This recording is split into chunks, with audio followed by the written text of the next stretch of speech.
მთავრობის გადადგომის მოთხოვნით გამართული აქცია 2 საათის წინ დასრულდა. ყოფილი სახელმწიფო გუნდის მიერ ორგანიზებულ აქციას რეგიონებიდანაც შეუერთდნენ.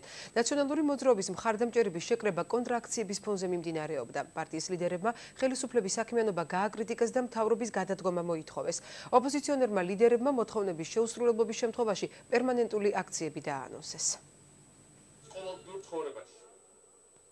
თავისუფლების მოედანზე მიმდინარე აქციამ კულმინაციას მაშინ მიაღწია, როდესაც დედაქალაქის ცენტრში შეკრებილებს ბრიუსელიდან ყოფილმა პრეზიდენტმა მიმართა.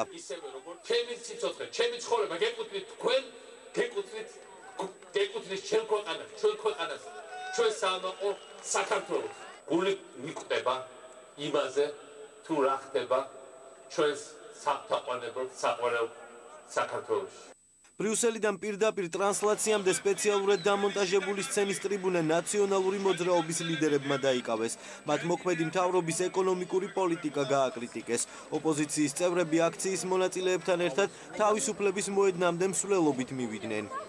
მთავრობა, რომელიც არაფერს აკეთებს, რომელიც უმაქნისობით არის დაკავებული, რომელიც უუნარობიდან გადავიდა მავნებლობაზე, პირდაპირ თქვა, უნდა წავიდეს. ვიმსახურებთ უფრო მეტად განვითარებულ, უფრო მეტად ევროპულ ქვეყანას, ჩვენ ხალხს აქვს შესაძლებლობა, რომ გაცილებით უფრო უკეთესად, უფრო მდიდრულად ცხოვრობდეს, ვიდრე დღეს ჩააგდო ამ ხელისუფლებამ გაჭირვებაში თითოეული ჩვენი თანამოქალაქე. თავისუფლების მოედნამდე მსვლელობა ვარდებისა და კოლმეურნეობის მოედნებიდან ერთდროულად დაიწყო. აქციის მონაწილეთა შეკრება სხვადასხვა მიმართულებით დღის 2 საათზე დაიწყო.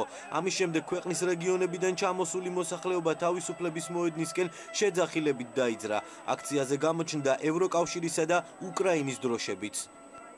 ეს თუ არ მივაწვდინეთ, ხმა ისე ჩაიკეტენ თავიანთ კაბინეტებში და მორჩა. სხვა არაფერი არ არის. ჩვენი მთავარი მოთხოვნა არის ის, რომ გადადგეს რუსეთის მიერ დანიშნული ოლიგარქის მიერ მოყვანილი მთავრობა და ქვეყანა დაუბრუნდეს იმ რიცხვს, რომელიც მიგვახანებდა ევროპისაკენ. ნაციონალური მოძრაობის მიერ დაგეგმილ აქციასთან დაკავშირებით თბილისში გამკაცრდა უსაფრთხოების ზომები, მობილიზებული იყვნენ სამართალდამცველები. საპროტესტო აქციამ მშვიდობიანად ექსცესების გარეშე ჩაიარა, რაც ქვეყნის პირველი პირების შეფასებით დემოკრატიულობის ხარისხის მაჩვენებელია. მათ არ სურთ ჩვენი ქვეყნის წინსვლა, ჩვენი ქვეყნის განვითარება და გაძლიერება. მათი სურვილი არის ქვეყანა შეიყვანოს ქაოსში, არეულობა შემოვიდნენ ქვეყანაში, მაგრამ მე მათ ვპირდები, რომ დღეს სახელმწიფო არის ძლიერი და ნურავის ნუექნება რაიმე სახის ილუზია, რომ ჩვენი ქვეყნის განვითარება შეაფერხებენ. ხარია, რომ შინაგან საქმეთა მინისტრი 2 დღის წინ რამდენადაც ვიცი შეხვდა აქციის მონაწილეებს და მათთან ერთად დაგეგმა ამ აქციის ევროპულ თანამედროვე ფორმატში ჩატარება.